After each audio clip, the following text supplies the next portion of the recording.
হ্যাঁ, আমরা ঈশ্বরগঞ্জ আসছিলাম বিশেষ একটা প্রয়োজনে। তো আমরা খুব ক্ষুধার্ত, এখন একটু খেয়ে নেব। তো যে দেখি, এটা দেখে খুব পছন্দ হলো, ভালো লাগলো জায়গাটা, ডেকোরেশনটা। রাতে নিশ্চয়ই ভালো লাগবে, চারপাশে যেহেতু পানি, তো কিছু খাবার দাবার পাওয়া যায় কিনা মন মতো। প্লাস হচ্ছে রেস্টুরেন্টটাও একটু ভিজিট করা হলো। একটা নান্দনিক লুক আছে, এটা এরকম আরো সুন্দর। এরিয়াটা অনেক বড়, ভালো লাগছে বেশ।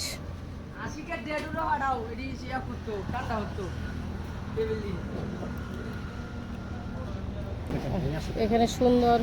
কোথায়? কোনটাতে? ও আচ্ছা, এখানে আবার একটা মই রেখেছে। মই দিয়ে কি নিচে নামবে? নিচে নেমে কি করবে? মাছ ধরবে?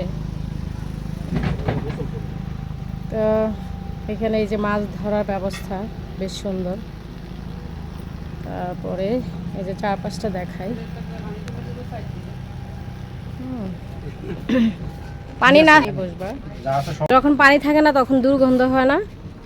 যখন পানি থাকে না তখন তো বড় হয়ে যায়, ফাটল ধরে। আচ্ছা আচ্ছা, তখন কি কাস্টমার আসে? ফ্রাইড রাইস খাবা না?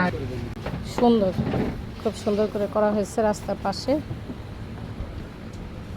মাশরু, এখানে ছবি তুলো, এখানে তো ভালো সুন্দর ছবি আসবে। এই যে মোটামুটি চারপাশটা এরকম। কি উঠাবো?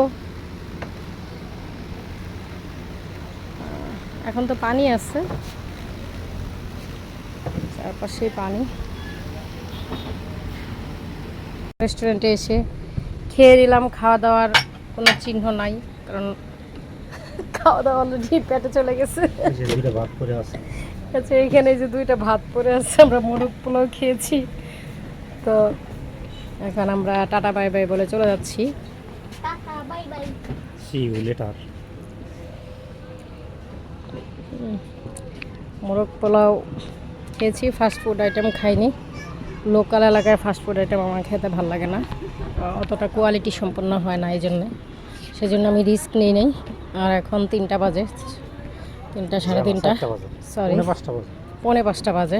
দুপুরে যেহেতু খাওয়া হয় না, এই জন্য আমরা এখন মোরগ পোলাও খেয়ে নিলাম। এখন আমরা চলে যাচ্ছি, খাওয়া দাওয়া শেষ করে বের হয়ে যাচ্ছি।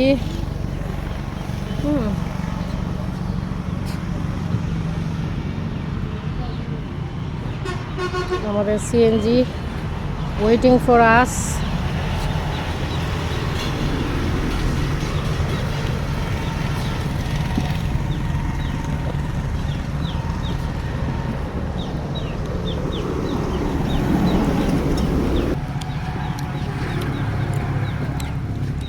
এভাবে এলাকায় মাছ ধরা হয়।